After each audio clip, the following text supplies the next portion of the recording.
Hi, welcome to Season 2, Episode 6 of Everyday NLP Bites.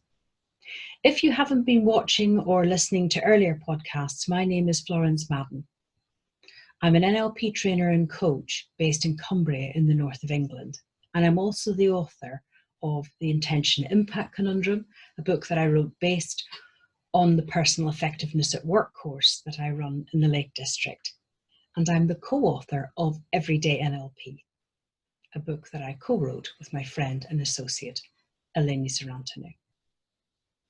And that book is the pre-course reading for our NLP certificated courses. In this season of podcasts, I'm looking at something called the Presuppositions of NLP, also sometimes referred to as resourceful beliefs or beliefs of excellence.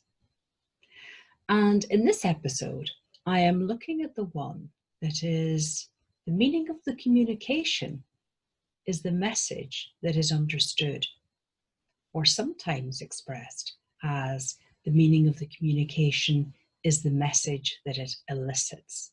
In other words, what is the impact that our words, or indeed maybe what we don't say, has on other people?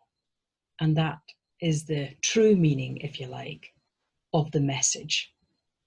Not what we intended to say, but what lands with another person. It's easy to think, isn't it, that just because we don't say something, that we keep our own counsel, that in some way we haven't conveyed a message. And if we're thinking that way, we're being quite naive. I have a quote here from Peter Drucker, the management consultant, who said, "The most important thing in communication is hearing what isn't said." So when we are listening to other people, that's not just about listening to the words, but it's about observing the whole person, the whole message. And of course, people listening to us are also listening to what isn't said, and they are drawing their inference from that. And we don't necessarily know what inference people have drawn from what we've said or what we haven't said. So the key point about this particular resourceful belief or presupposition is to recognize that this is happening. Everything that we do and say is conveying something to somebody else, and it may not be what we intend. And the inference that they draw may not necessarily be an accurate one. I mentioned already that sometimes we think that by not saying something that we're not communicating, and yet there are many levels of non-verbal communication. The obvious ones, I suppose, are eye contact, or the lack of it, of course, our body language, our gestures, our proximity or otherwise to other people, and something called paralinguistics, which is not just what we say, but how we say it. The intonation, the pauses, the breathing. And there are many others. The thing is, most of these non-verbal communications are happening unconsciously. We are not consciously aware of them.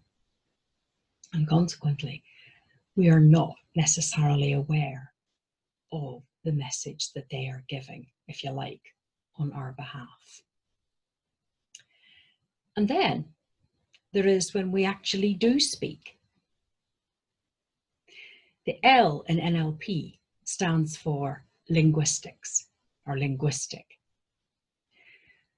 which means that the words that we use convey something, rightly or wrongly, to other people about us or how we're thinking. So whether we're speaking or whether we're not speaking, there is a communication happening there. And it's good to start to become aware of that and recognize that it's happening. I suspect many of us have worked with somebody who's, to put it mildly, not a good morning person. So when they come in and stomp around and slam folders down or close doors sharply or bang filing cabinets closed, even though they haven't said something, they have certainly communicated something to others around them. And you may have experience of that. And in some cases, that can be really damaging to work relationships. So everything that we do and say or not say is communicating something to somebody else. So what do we do about it? Well, the first thing is to recognize that it's happening. And then some of the themes that I've come to in earlier podcasts is that a key pillar of success in NLP is to put ourselves at cause. In other words, to take responsibility. Not expecting other people to get us, but taking responsibility for the message that we want to give.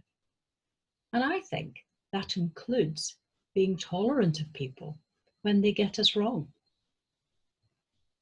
and taking responsibility for getting that message across much more accurately.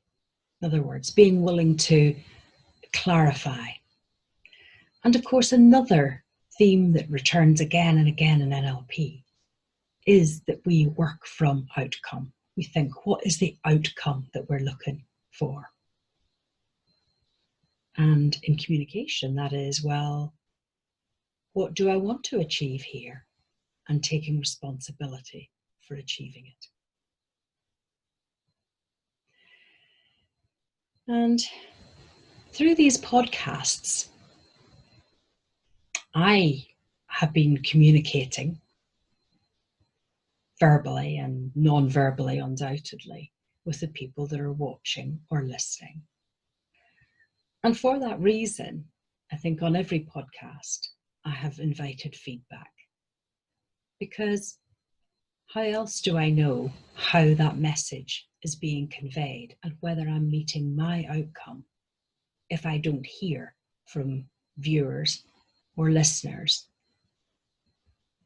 what they've actually taken from it?